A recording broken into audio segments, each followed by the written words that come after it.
What's one thing you've learned so far?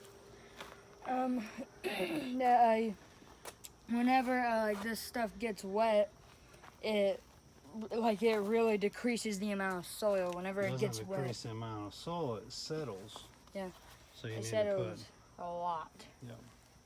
But, so you need to put a lot in there, and then you also need to get a lot in the middle for sure, because that way the roots have somewhere to spread out.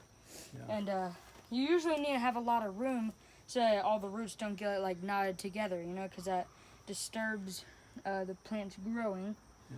And then another thing is you have to have like the plant leaves, like you can't have them like buried under, Yep. You always have to pat down the stuff real nicely, really gently.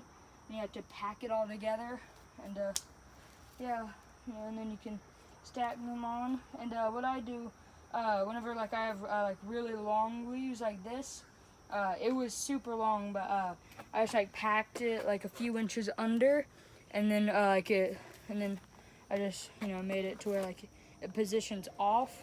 So Okay. yeah. All right, what do you want to tell everybody?